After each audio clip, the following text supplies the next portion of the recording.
Hi, we're fans of the Forge. I'm here with Peter Burt at Dragon's Breath Forge in Wolcott, Connecticut.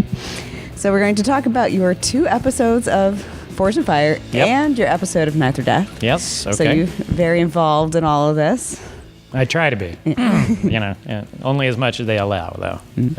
So you were in season 1 and you had the Crusader sword. Yes. Yep. And with that first round, you had a block of W2 to make a blade of your choice. And it had to have a hamon. It did. How'd you feel about that? I, for the most part, felt pretty good about that. I had done hamons in the past. I was familiar with W2. Working down from that large bar was not the most convenient, but it wasn't terrible. They have the press. They have, at that point, they had the 25-pound little giant, which they had not yet bolted to the floor. So we all stopped using it almost immediately because as soon as you used it, it started rattling back and forth. So it was dangerous. But it wasn't too big a concern starting out. My only question that I had for them was which way the block had been oriented in the plate that it was cut out of. Because steel, when it's rolled out into a plate, has a grain. It's very directional, and you really want to forge out, working with the flow of the material. And they did not know. Oh. So it was like a minor question mark in my mind. Oh, well, am I forging this out the right direction? But after I'd forged out, all the way into the knife, I'd moved the material enough that it should have mostly reoriented. So. So round 1 went pretty smooth with the judging. Jay said he liked the design and it had a good Kimon. Doug commented that the Tang was really small. It was very sexy, but there's issues with the Tang. Yes, which I didn't understand that because it was actually a crazy robust Kimon, or a crazy robust Tang. For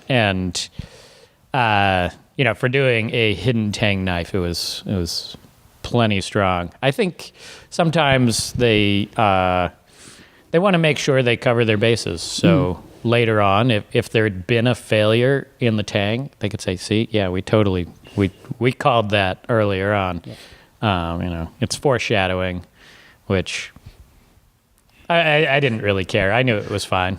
And also, they hadn't looked at my drawing carefully because in my drawing, I believe I showed the way I was going to split the Tang and roll out the ends to fix the pommel plate on. So apparently they didn't look at that because they would have realized why it was the shape it was. Mm-hmm. So for round 2, you had to add a handle and you used brass for the guard and you burned the handle on. Was that before they started freaking out for the burn on method? I'm really not sure. The episode I was on was actually the very first one to film. So, maybe it was a follow-up episode that things started going badly with that. The main thing about burning on a handle is you actually have to be closely fitted before you do the burn-in. It really should be for just the, fitting up the last little bit. Sometimes folks try to use it as a shortcut, and it's not a major shortcut. It's a shortcut to good fit at the end. It can't be a shortcut, like I just drilled a 1/4-inch hole, and now I'm going to put a 1/2-inch Tang through that. It won't work. You're just making charcoal inside your handle. So for the testing overall, the chop test on a log performed well, no damage on the blade. And the handle is comfortable. And then the tomato slice sharpness was very good. Yeah. Hey. So you moved on to round 3 and made the Crusader sword, where you used Jelly Roll Damascus. And they didn't really show days 3 or 4 for that. No, I noticed that. They kind of skipped. I think that they probably skipped because at that point in the process, Dave Roeder, his side of the story was a little bit more dramatic. The poor guys who came and filmed me, it was like the most boring thing ever. They got to watch the first 2 days, which were very dramatic of, first I was forging the Damascus and then forging out the sword and would I get it long enough, which that was close. I really had to work to get the last like half inch of length to meet the parameter. But yeah, most of day 4, I think, was hand sanding the blade because I made it out of Damascus. I wanted it to be a really nice polish. So I'm just there back and forth, hand sanding the blade. And the guys on the crew were like, how long is this going to take? I was like, well, 3 or 4 hours probably. Okay, we're going to like leave. We're going to set up this camera and it's going to be doing stop motion of you because if this is what it's going to look like, I'm like, yeah, that's what it's going to look like for quite a while. This is how sword making goes. It's a lot of repetitive stuff. So yeah, I think they kind of skipped over that because it was not very dramatic. At that point, I had the blade heat treated. There wasn't any major risk of something going wrong. Not, incremental progress is not the sexiest thing on television. Look, folks, he's almost to 400 grit polish on this. It'll be only another hour and a half of, 220 grit, and he'll be there. So you finished and you came back for testing. The Horseback strength test held up but didn't cut through the cloth armor. The kill test, it will kill. And the strength test was a cow femur chop. Oh, yeah. How'd you feel about that one? I didn't like that one at all. And actually, the Horseback thing, I was really excited at first. I thought that was going to be really cool. But more than anything else, I was really nervous for the horse. Because, if it didn't cut, it was a good chance it would ricochet off, or bounce back. Yep. In which case, he's totally going to stab the horse. And they had apparently had the exact same thought. So there's actually tape on the blades. Oh. So, and they didn't go into this. They made a big deal about how the swords didn't cut, but the swords were never meant to cut. They had taped the edges for the safety of the horse. And so it really was just a test of could your sword take that abuse. And I really appreciate that in later seasons they've made a big point of explaining what each test is testing. What means that you've done well in that test. So I feel like that Horseback test in particular, it wasn't, I think for most people it wasn't clear. Neither sword cut anything. Really actually cutting through cloth armor is surprisingly hard with a straight sword. So really what they were testing, and they checked afterwards whether everything stayed tight, did the parts loosen up. But that's what they were testing, not whether it would cut. Which is why then right after that, they stripped down the dummy, and as it was, take the tape off the blades and kill the poor dummy. Which that was fun. That was great to watch. It was also I know for some parts of the show they use sound effects, but when you hear Doug like getting his hand in there and it makes really nasty squishy noises, those are 100% real. I was like, oh wow, would I actually sound like that inside? I hope not. I like to think I'm not quite that squishy, but. Right, and so that was your first episode. Yes. And then we come back a couple seasons later where you're making the Pata. Well, I would have been nice. What's the name of the episode? Yeah. Thanks for rubbing salt in that wound. No, it's okay. You're up against Travis Wirtz, Shane Carter, and Scott Thomas. Yes. Yep. So we had round 1 was making the canoe Damascus. How'd you feel about the canoe Damascus? It was fine. So that was, obviously, it was not something I'd ever done before. I've up to that point had never made canister Damascus with powdered steel. I had done canister Damascus before, so I was basically familiar with the process. Being a person who likes to be prepared and thinking that, Jay Nielsen, because I wasn't sure who the judge was going to be before getting there. Jay Nielsen really likes powdered steel canister Damascus, so I had gone online and watched some videos on how to do powdered steel canister Damascus, and That was great. Good thing I did, because that turned out to be what we had to do. One thing I wish they had, I guess, included more of in the editing was that each of us took a very different tactic towards how we were going to approach it. We were told that we had to remove the jacket. Okay. But Travis and Shane both decided that they were going to grind the jacket off afterwards. They were going to weld it all solid and then grind the jacket off. I wanted to just have the interior fall out, which ended up working out great. It did. But we also all took different tactics in terms of what steel we put in. Because I know Travis, for example, he put in ball bearings, which partly is because they look good, but also because he's a smart guy. He was thinking about grinding off that outer case, that the ball bearings would be really obvious. Because if you've welded it all solid, there's not going to be any obvious change in the material as you get through the jacket and into the core material. But if you're suddenly getting down into these ball bearings, it's going to be blatantly obvious. Right. So he did that. I went a very different route, which was picking out all materials that I felt were as chemically similar as possible. Okay. So ball bearings are normally 52-100. We had 1084 powder that we were using, and you can make good Damascus with 52-100 and 1084. But they actually have very different working characteristics and very different heat treats for the two steels. So it's not really an ideal combination. I feel like maybe I threw in a couple chunks. They had like some 15N20 or something there, I feel like. But other than that, I stuck with things that I felt were similar to the 1084.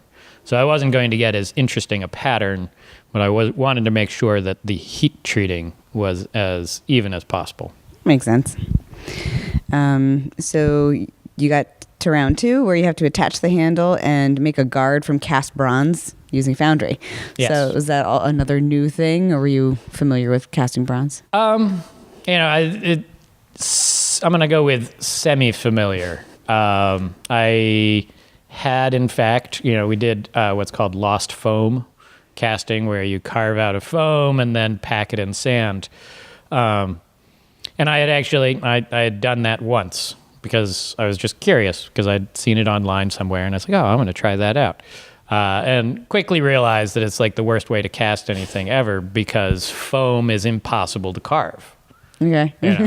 When you normally, what you do is, rather than lost foam, you do lost wax casting. And lost wax, the wax, you can carve the most amazing detail into it.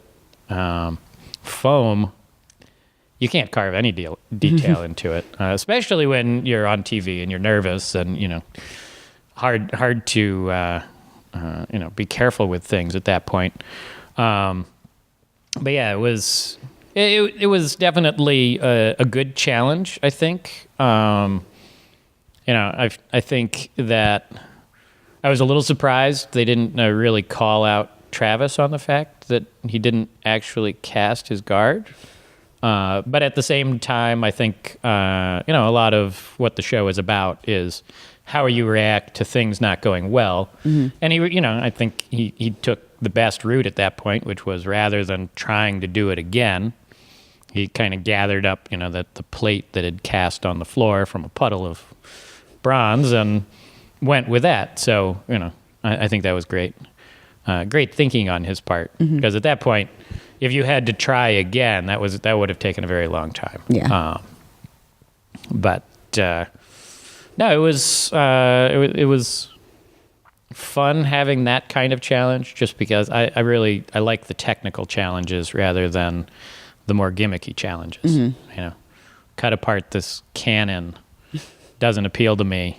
Having to cast something in bronze that's a much more technical challenge, I think it's more interesting. So then with the testing, for the strength test to hammer into steel plates, Jason said it was a robust blade, and he didn't think any damage would have happened if it was a 1/4 inch steel plate. That's what I was expecting. In welding and metalwork, plate designates something thicker than 1/8 inch. Mm-hmm. And I don't know exactly how thick the material was they had, but it was very thin. Mm-hmm. And it's actually been a serious source of annoyance for me ever since, as they've had all these other episodes where they do hammer a knife into something, and it's always something more robust than what they hammered our knives into. Mm-hmm. And they hammer it in with a hammer, not a dead blow hammer, which is... So you have to explain it was that like to me. it was the most softball test possible, where it sounded like it was going to be this really tough test. So I really overbuilt the knife. It was definitely it was a tank of a knife. So I think maybe Doug had mentioned that it was quite heavy. I was like, well, yeah, you're going to be hammering it into a steel plate. It should be heavy. So when we walked out and saw this, piece of fairly thin sheet metal tacked down over some wood squares, I was just like, I'm done, because I knew that what I'd made was not appropriate to the actual test. Mm-hmm. And that's, that's the tough part as a contestant on the show. They tell you what the test will be, but they don't tell you specifically what the test will be. Mm-hmm. So, if they had showed us ahead of time, it's going to be this, 18 gauge steel, I would have made a different knife. Right. But they want everybody to think about it in a different way and approach it from a different angle, because, you have this somewhat ambiguous test that you're planning for. Like in my first episode, we were told, there will be a wood chop, and I think they said something like a unique sharpness test, or it was kind of odd wording, and we're all like, what, But we all kind of assumed it would be something along the lines of the testing that the ABS does for the journeyman smith knife, where you chop through a 2x4 and then need to be able to still cut a free hanging rope. So we're like, mm-hmm. That sounds like what they just described. And of course, no, it's a cherry log mm-hmm. that they're chopping into. It's a half log. And they've cut it in half so you can chop into it better. But it, the actual challenge or actual test is often different than what you imagine it to be. Mm-hmm. And they like that part. Yeah. Because, they get to send you off down whatever little rabbit hole each person chooses. So yeah, because I'd overbuilt the knife, it did not do quite as well against the beef ribs or whatever it was they had. The rack of ribs. The rack of ribs, which I kicked myself all the way home about that. I was like, I should have hollow ground that knife. And I thought about it. Probably the footage isn't there, but I went back and forth between a flat grind and a hollow grind about 5 times. Oh, wow. As I was standing there, I'm grinding, and I'll be starting a hollow grind and thinking, yeah, this is the way to go. And then I'd think, they never told us which way they're going to hammer it into the plate. And I'd asked them. Mm-hmm. I was like, so are you going to hammer it in vertically or edgewise? Oh, well, I guess you'll find out. And I'm thinking, oh, well. It kind of matters. Yeah. And I was like, oh, boy, if it is edgewise, I don't think it is, but if it is edgewise, then no, it doesn't want to be hollow grind. So, so then I'd go back to what I was doing. And then a few minutes later, I think, boy, this is pretty heavy for cutting meat. Yeah, but that steel plate. Oh, back and forth. And they, obviously I wasn't saying anything, so they probably had no idea, but that's exactly the conversation going in my head, was steel plate, cut meat, steel plate, cut meat. And they seemed like they were opposite challenges, but then it was such a softball mm-hmm. with that one hit with a dead blow hammer into sheet metal that I was very depressed about that. No. I've gotten over it though, don't worry.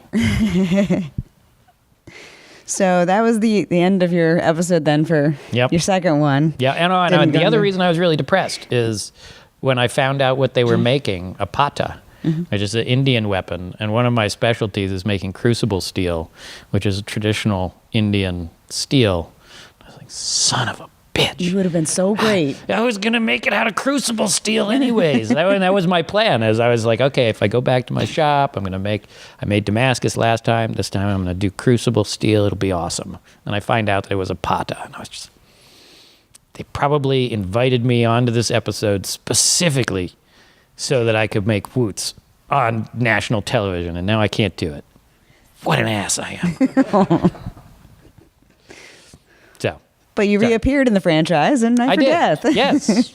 And so I've had a slow declining career in the franchise because, you have so first, third, and then, well, actually, I guess probably not declining because I ended up placing just below middle.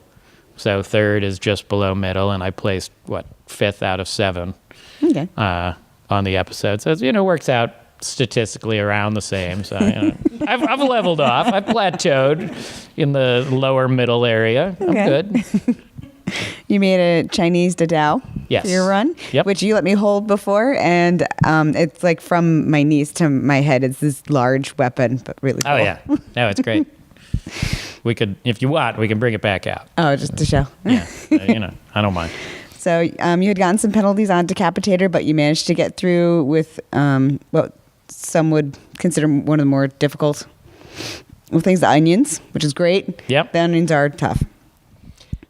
I assume so. I actually haven't watched any other episodes after. I watched up to where I got eliminated because I was curious how they portrayed me. And then I was like, okay, I already know who won, so. Yeah. Oh, no, I did wait long enough to, because Paige had told me that he almost died. Paige Steinhardt had said that he almost died. I was like, now I wonder if he was telling the truth about that. And I watched and I was like, oh yeah, wow, Paige Steinhardt, 100% almost died. That was legit. Mm. And then he was still able to complete the course. So once again, good job me. But you were stopped by the ratchet straps. I was stopped by the ratchet straps. Yes. User error, which, because I had designed the sword. The traditional Dadao does not have much of a slicing belly to it. And I specifically designed the sword with a portion with that nice curved slicing section. And I just didn't use it.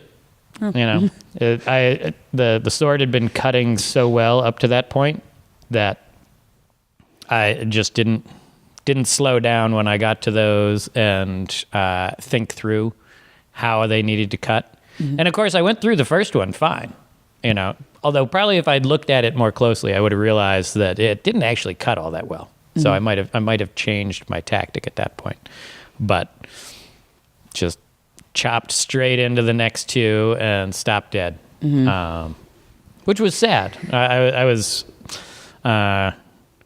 really excited to just keep going. It was so much fun going through the course because you just don't have an opportunity like that to really take a weapon and really put it through its paces. And I will say that I think what I made was, I shouldn't say it was the perfect sword for the course, but I think I had done a very good job taking into account all the types of cuts they would have us do. For example, the back edge is sharp, and I sharpened it like an axe for use on the ice. And it's very subtle watching it, but I did actually switch. Oh, yeah? As I walk up to the ice block, I switch, and I'm holding the sword the opposite direction to use that back edge.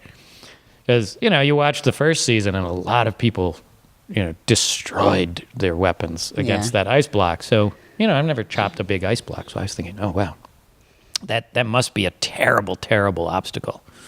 And it turns out it's not. It's if you have the right tool for it, it disappears very quickly. Okay. I think I had essentially completed the cut in 2 hits, and the third one just sailed through. That again, I had made essentially, it had all the parameters for the perfect weapon for the show. Anybody going back and watching or trying to decide what they're going to make or take on that show, something like that. It is actually surprisingly light. It's only 3 pounds. It's got a little over 2 feet of cutting edge on one side, about a foot of cutting edge on the other side. So there's a lot of cutting edge in case you do ding it up somewhere. You have a lot of cutting area to work with. But it also is, with the longer handle, a 2-foot blade is not a very long blade, but with the length of the handle, it's effectively the same length as a longsword, if you want it to be. Or you can hold it up short and have a little bit more finesse. Not that I did any finesse cutting in my run, but you could. And but at the same time, you can also swing it like an axe, where you're holding at the base of the handle, and the second hand, your upper hand slides down as you make the swing, and that's really the most powerful blow you can deliver. And so, thanks to the Chinese for coming up with a great weapon. And my version is not the traditional version, but it was certainly that was the underlying inspiration for it. Yeah, sorry. What do you think was the... I'm talking too much. That's right. That's why we're here. What was the most challenging obstacle? Well, clearly those ratchet straps. Quite honestly, I think that the Decapitator is really tough, just because a straight across cut is probably the hardest cut to make. Other than perhaps like a rising backhand cut, that straight across is really tough. And also I think it's kind of a mean maneuver on their part to have that be the very first thing. Because if you're jittery going in there, that's when you're going to be your most jittery, and that's almost the only finesse cut in the whole thing. You can be, you could do, say, finesse on that lumberjack one, the timber, which I didn't do, but you could. Some people do. But to cut, to do the Decapitator well, you have to really have great aim and control. So that was the first time I'd actually really swung that sword at anything. So I thought I did okay, given because I finished it and shipped it out the same day. Oh, wow. Yeah. So no time to practice. Okay. You make wootz quite a bit. Can you explain the benefit of making wootz for your blades? So wootz is a Crucible Steel, and what you end up with, you get an ingot, looks kind of like a half an egg or something like that. Or if you had a bowl of steel, what you dump out would be a wootz ingot. The main reason to do it is main reason to do it is for the cool factor. Partly, though, it was a very historically prevalent steel, because it was wootz or other variations. Some people say that wootz is the wrong term to use. I use it because it's what most people understand to call it. But crucible steels were manufactured throughout India, Sri Lanka, up through the Caucasus, into, I feel like up into southern Russia even. That part I'm not as sure about. But it was, and into the Middle East as well. Iran, Jordan, that area.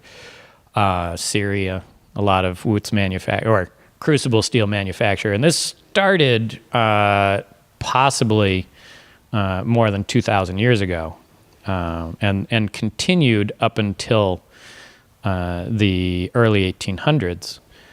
And so from a historical perspective, it's very interesting. And it was arguably the highest quality steel anywhere in the world, probably until the 1700s, early 1700s, at which point Europe started to surpass, partly because of the quality of their steel, but also quality of the heat treat of the steel. But really, I shouldn't say all, but the majority of modern steel metallurgy stems from trying to reproduce wootz. Oh, okay. Our modern steel really started from a guy named Huntsman, who was, I believe he was a watchmaker, and he needed very consistent steel, and so he started making crucible steel based on what he saw being made in India and the Middle East, because the advantage of crucible steel is, at the time, it was the only, or at the time outside of China, because China, I believe, they were doing cast iron and then decarburizing it. Whatever, we can ignore China now. We gave them the Dao section; they can wait. But the crucible steel, the big difference is that all the impurities flowed out because it was the only fully molten product. So you actually melted it completely. Most impurities, slag, silica oxide or silica slags and things like that would float out. And then once that's solidified, you have an essentially homogeneous material. Whereas all other iron and steel at that, up until the 1700s really was made by in a bloomery furnace where you never really get full melt, and that was where all the folding came in. You would have this non-homogeneous mass called a bloom, and it was all full of pockets of slag and bits of charcoal and parts of your furnace. And so in order to, and the carbon content varied wildly from one side to the other. And so in order to make that a usable material, you had to forge it out, and fold it, and forge it out, and fold it to, just like kneading dough or something like that, you are, developing the material, you're evening out the properties. And wootz didn't require that. It had its own difficulties, but it was essentially homogeneous right from the beginning. So you took a cake of wootz, you forged it out directly into a sword. There's none of this folding process, none of that. So part of why I enjoy doing it is I really enjoy the study of metallurgy, and it's about as direct a steel-making process as you can have. I actually, I just did a wootz melt this past weekend, and it was from charcoal and bits and pieces I picked up off the floor of the forge. I walked around, picked up pieces of scrap that I thought looked good, and put them all in a crucible with charcoal. And I put in a couple of other little bits and pieces of known alloy, because you do need some carbide formers in there to improve the patterning and improve the performance of the steel. But yeah, put it in the furnace and fired it up, melted down, and it's remarkable to be able to go from what is essentially nothing, it's scrap, we were going to throw it away, to recycling. Yeah, it's recycling, and and the great part about it is that the steel itself. I'm not going to say, it's, I'm not one of these people who says, it's, wootz is better than all other modern steels, because it's not. It is inherently slightly more porous, just, the nature of what it is. It's a wrought product, made at a extremely small scale. It's non-industrial. We don't have crazy controls over every parameter of it like they would at a steel mill. So, if you really want to make the highest performance sword or knife, you go to a steel mill. You get the best quality modern steel. But in normal use, wootz will, or crucible steels should perform as well as pretty much anything else out there.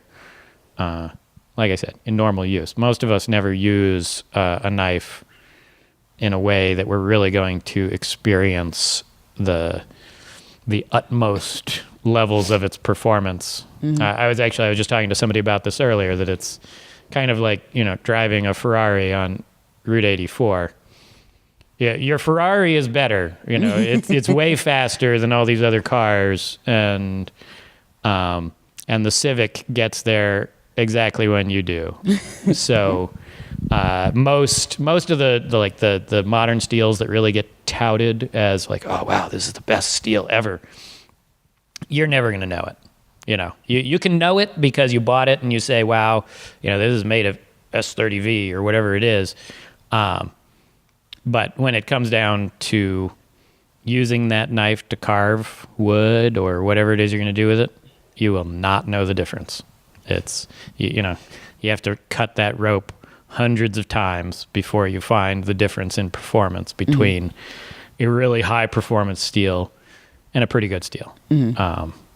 So, yeah, that's just my complaint about performance steels. But in any case. You've recently made a Maraca. Did I say that? Yeah, I've got that here, actually. You guys can check it out. Just something you wanted to work on, or? No, I have a customer for it, and he actually I saw it on Deadliest Warrior or something like that. It's showed up on a couple different shows, and I think more than anything else because it looks really vicious. And they're a pretty nasty weapon. But yeah, this guy wanted one, so I thought it looked like a fun project, and it was. But the version that they had on Deadliest Warrior, at least I didn't watch the show, but based on the pictures he sent me, was a weirdly small version. It was actually it seemed like what they had was more the size of a sickle. That you could, I don't know if you can buy sickles anymore. Used to when I lived up in Maine, I bought a sickle. So, but I looked up the historical versions, and they're quite a bit larger. They were more the size of a standard sword, but with this odd forward curve to them. And it's from what I was reading, it sounded like it was for getting around shields. Many of the African cultures in warfare, they, intelligently carried really big shields. If I was getting in a fight, I'd want a big shield. So then they came up with all these ways to get around them. So they have a lot of odd-looking weapons to get around these very large shields, which I think that in Europe, they never really developed that way. I'm not sure why, because there are a few different instances of, countries or cultures and societies that did, for a period of time, carry very large shields. And obviously somebody figured out a good way around it.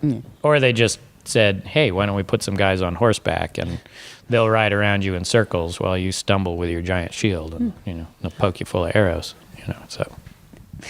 On that note, that was my last question. Oh, okay. Well, there we go. Poked full of arrows is how we end. Is there anything else you wanted to talk about? No, I don't. Okay. Yeah, the peanut butter kicked in. I had. Oh yes. If folks are interested in learning more about what we do here at the shop and some of the techniques we use, get some of the more technical information. We do have a Dragon's Breath Forge Patreon account. Oh, cool. So we're doing videos for that. Try to get at least one up every week. Just covering different techniques. Some of them basic. Some of them, are me standing in front of a board getting really technical on metallurgy, which, so something for everybody. So yeah, you should go check that out. We have some free videos there, so you can get kind of a taste of what it's like. And after that, we charge heavily. It's $5, so okay. It's a very reasonable amount. And in the future, there will be actually some more exclusive offers that we make for folks who join the Patreon account. But for now, it's just knowledge and getting to watch us be crazy. So Well, we've enjoyed our day here with you guys. Yeah. So that's Yeah, well, in and of exactly. itself is enjoyable. we're a fun-loving bunch here, as much as you can be without burning the place down. Yeah. So, Well, thank you very much. well, thank you. And this has been us at Dragon's Breath Forge, closing out our day. Like us on all the places. Bye, Do guys. that, yes.